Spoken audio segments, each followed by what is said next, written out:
mind me, I was just fixing some clogged pipes. You have clogged pipes too? Well, clogged pipes can cause a whole system backup and breakdown, so we need to help you out and get these fixed. So let's get things moving. And hey, just so we're clear, constipation jokes are not my favorite, but they are a solid number 2. In this video, we're going to address all matters of constipation. We're going to bust some constipation myths, talk about the causes of constipation, and by the end of this video, you are going to understand how exactly to fix constipation permanently. And I promise, this does not include a pipe wrench. But if you're a mathematician, you could probably work it out with a pencil. So what exactly is constipation? Constipation is a clogging up of the large intestine, also known as the colon. This occurs in several ways, but essentially there's a buildup of mucus along the bowel wall, and over time this mucus becomes just like tire rubber, hard and black, just like my middle school PE teacher's heart. And I'm not even joking about that. So how often should I go? To understand how often you should be going to the bathroom, we need to talk about bowel transit time. Now, the term bowel transit time refers to the period of time between the point where you are eating your meal and you actually excrete that same meal. And the answer to this is 12 to 18 hours. So essentially what this means is if you ate dinner at 6 o'clock last night, you should expel that very same dinner by 6 a.m. the following morning, or somewhere between 6 and noon. That's 12 to 18 hours. This should put you on a rotating pattern of always excreting yesterday's meals today and today's meals tomorrow. So you're constantly moving out the waste in your body, and you're moving the waste out within that 12 to 18 hour period. And this continuous cycle ensures that waste is never sitting in the body for too long. So why is waste sitting in the colon too long, meaning constipation, a problem? Well, this creates a dirty bowel, and a dirty bowel is the perfect environment for bacteria proliferation and parasites. And parasites can kill. Now, I know that's extreme, but even bacterial proliferation can lead to things like SIBO and leaky gut and other gastrointestinal issues beyond just constipation. So it's definitely something that we need to address. Backed up stool can also lead to heart problems, varicose veins, diverticulosis, colon cancer, hiatal hernias, appendicitis, the list goes on and on. Pretty much every condition can be potentially attributed to too much stool in the colon that has not been released. How can this be? Well, the waste in the bowel can actually seep through the bowel wall and start recirculating in the bloodstream. And you don't want to back up in your P-trap. Also, it increases the workload of the other organs that also excrete waste. Since the colon's not doing its job, that leaves it up to the kidneys and the lungs and the lymph system and the liver to take on a burden that they shouldn't have to take on. So if you have a chronic illness in addition to constipation, it is so important to address the constipation first so that you know you are excreting waste. This is the first step to healing. So what is chronic idiopathic constipation? Well, the term chronic idiopathic constipation basically means that there's no known cause to your constipation. Here is a myth that there is no cause to constipation. Well, at least from a holistic perspective, there are definite causes that we can point to. So now we're going to talk about the 6 causes of constipation. The first cause of constipation is huge, and it is a major contributor, and that is faulty nutrition or just a bad diet. If you've been eating a lot of fried food, junk food, processed food, food that's not fresh, if you never eat fresh fruits and vegetables, if you drink alcohol, smoking, all of these things kind of contribute to a backed up colon. The body doesn't know how to process these foods. So what happens is the body will encapsulate a lot of these foods in mucus, which helps create that mucus lining that we talked about at the beginning of this video. So you really want to look at what you've been eating very honestly and ask yourself if this has been a part of the reason I am constipated. Basically, the standard American diet is a diet that's constipating. So it's not necessarily your fault if you've been eating just the standard American diet, because that is what we've been taught. Meat and potatoes for dinner, meat and potatoes, bacon for breakfast, waffles for breakfast. These things all cause a backup in the system. So it's just part of our culture, and we just need to unlearn it.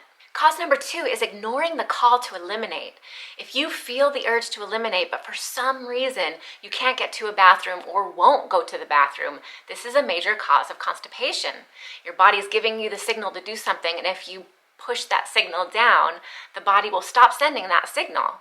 Plus, it puts undue stress on the other organs of elimination because, again, you're not eliminating right away through the pathway you're supposed to. So now that signals to the body, how else can I eliminate? And these other pathways are unduly stressed. Cause number 3 is no exercise. When we don't exercise, we're missing out on the ability to actually tone our bowel. Our bowel gets toned up when we move our body. And so if we are not moving, if we're sitting at a desk all day and then going home and sitting on the couch and scrolling and then going to bed, that does not give our body a chance to tone the colon muscles. And this leads to low muscle tone in that area. And low muscle tone means that the body will have a hard time pushing the food through. Cause number 4 is emotional and mental stress. This one is a huge factor. So many of us are in stress right now. We live in very stressful times. When we're in stress, however, this causes our organs to be very tense and unable to do their jobs effectively too. Cause number 5 are medications. Medications can be very constipating. Antibiotics basically mean anti-life, against life. They kill the life inside your body.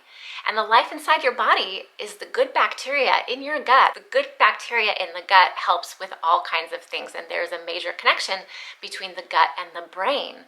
And so for our brain to work at its best, we need to make sure we have the good bacteria in the gut.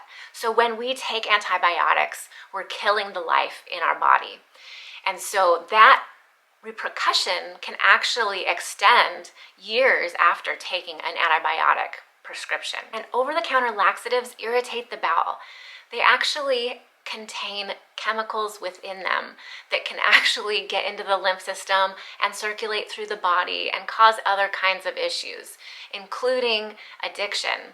So we want to stay away from the laxatives on a regular basis, at least, because that can really wear out the colon muscles.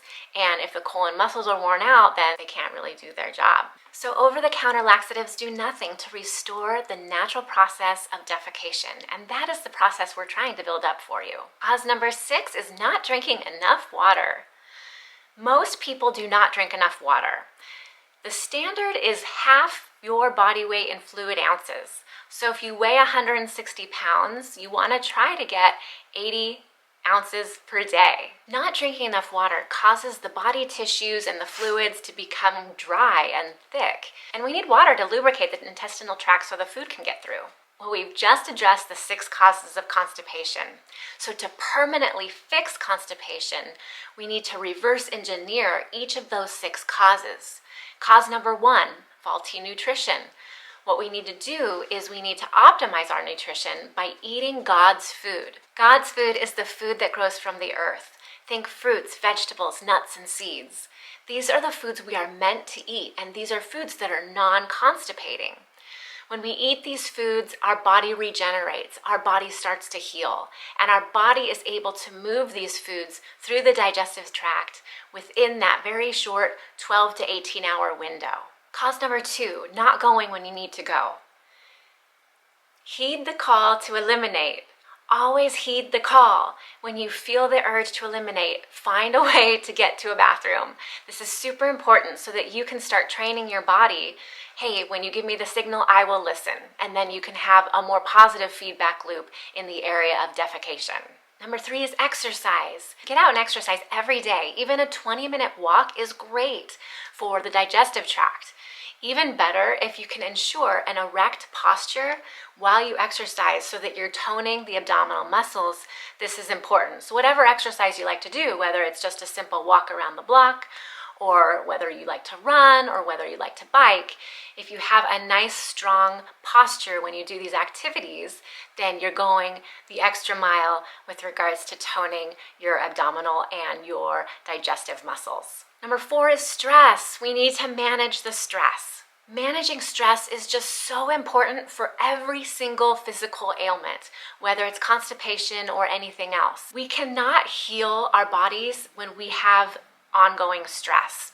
The reason for this is because we are stimulating our adrenal glands to release hormones into the body that will effectively shut down other organs in the body so they can't do their jobs effectively as they need to for you to heal at least.